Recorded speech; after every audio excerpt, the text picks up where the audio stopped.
A'udzubillahi minasyaitonirrajim. Bismillahirrahmanirrahim. Alhamdulillahilladzi khalaqas samawati wal ard. Asyhadu an la ilaha illallah wa asyhadu anna Muhammadan abduhu wa rasuluhu. Allahumma shalli ala Muhammad wa ala ali Muhammad kama shallaita ala Ibrahim wa ala ali Ibrahim wa barik ala Muhammad wa ala ali Muhammad kama barakta ala Ibrahim wa ala ali Ibrahim fil alamin innaka Hamidum Majid. Amma ba'd. Alhamdulillah, ini bagian ke-9 ya. Kita masuk ke bagian 9. Kita lebih dulu ke tahun 2009. Adapun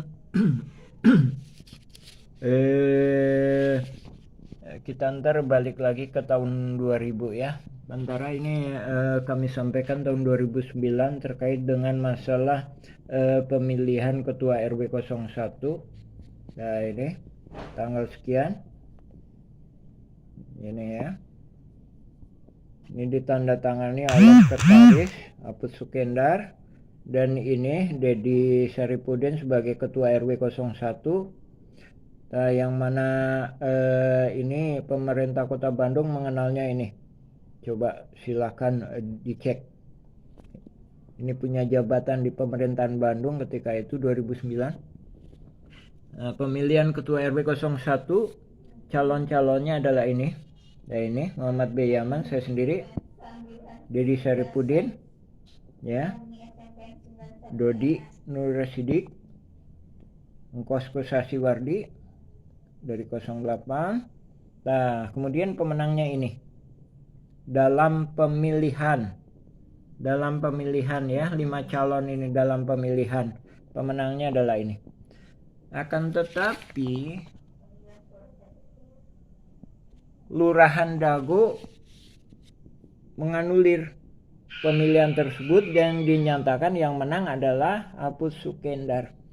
Nah, korelasinya dengan pertanahan dan sebagaimana kami sampaikan pada bagian atau seri sebelumnya, adanya intimidasi ini dalam hak pertanahan warga-warga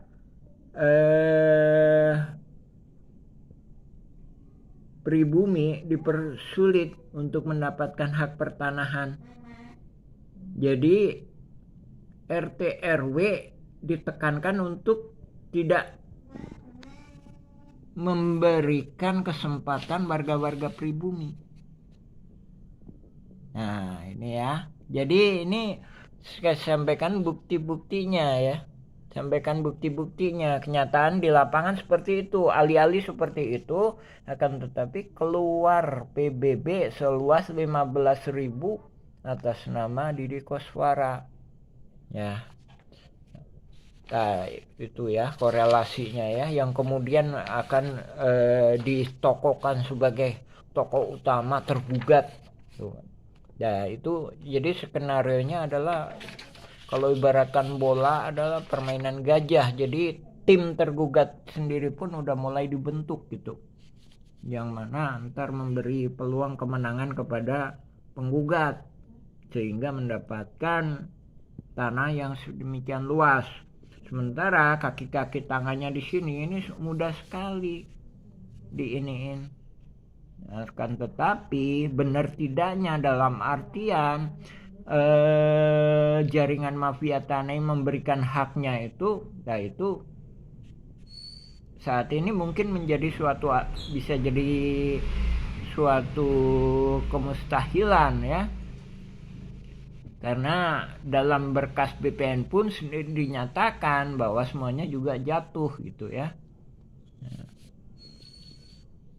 Dan kalau bicara mulai ini, dengan kata lain, kaki tangannya sendiri udah mendapatkan keuntungan dengan kebebasan melakukan pembangunan di sana sini, mengurus PBB-nya. Sementara pribumi ini secuil kertas pun adakannya dipersulit ya. Jadi jangankan surat tanah, PBB pun itu aja dipersulit, ya kan? Ya itu kan tadi kaitannya PBB salah satu syaratnya minta tanda tangan Pak Lurah. Sementara RT RW-nya pun itu nggak mau tanda tangan. Nah, ya kan? Alhamdulillah ketika zaman ketua RW Pak Sis Mulyana dikasih kesempatan untuk mengurusnya, akan tetapi ini sudah menjadi skenario. Nah, ini perlu diselidiki ya, diduga ini udah menjadi skenario jaringan mafia tanah ini. Pribumi itu dihambat, diintimidasi. Nah, itu berdasarkan kemarin surat yang kemarin, nah ini tertanggal 30 Mei ya, yang dikeluarkan di RW 2. Nah ini ya, masalah oper Ali Garap bekas ini pembuangan sampah, tuh kan, lebih ditekankan padahal pembuangan sampah yang dipersulit. Nah, ntar di pembuangan sampah pun itu dianggapnya sebagai pasar impres, bekas pasar. Jadi maksudnya gimana? Bekas pasar itu nggak ada di RW 1, adanya di RW 2. Nah, sementara PBB ini, ya kan, ini posisinya itu di RW 1.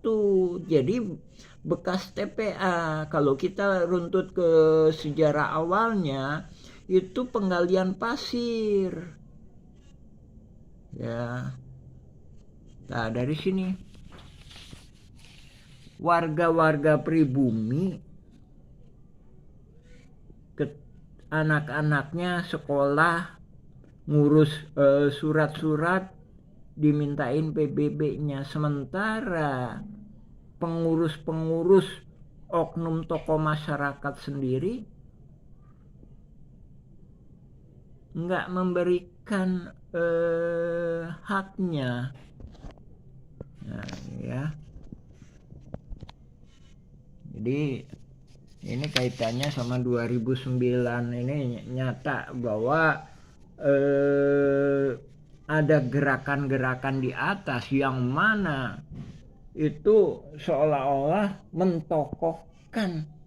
Nah, ini menjadi bonekanya. Ya. Kaitannya sama ini kan. Jadi calon ketua RW ini ya, sementara yang jadi ini. Jadi tahun-tahun sebelumnya pun ini kedekatannya dengan pihak atas itu terkait masalah pertanahan pun gitu. Jadi kalau kita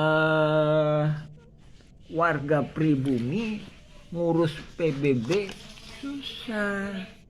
Nih, ngurus PBB ya kan, tanda terima tahun 2017 ini dikoordinasikan ya, nggak keluar, kecuali riwayatnya diskenariokan,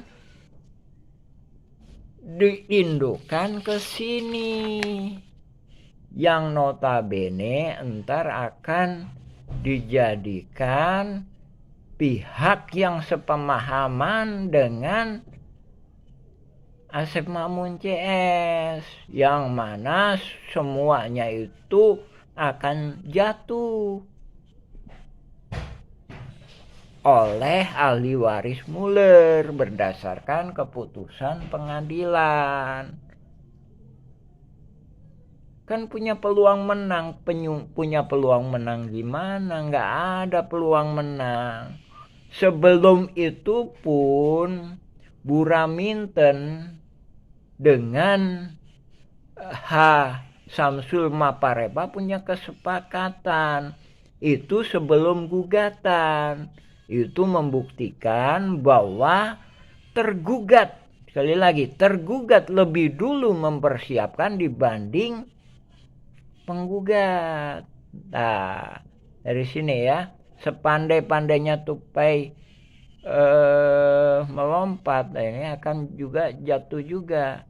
Nah, dari sini atas rahmat Allah, jadi mereka sendiri melakukan kesalahan yang fatal, yaitu menunjukkan bahwa ini memang kolusi kerjasama antara oknum tergugat sama oknum penggugat. Nah ini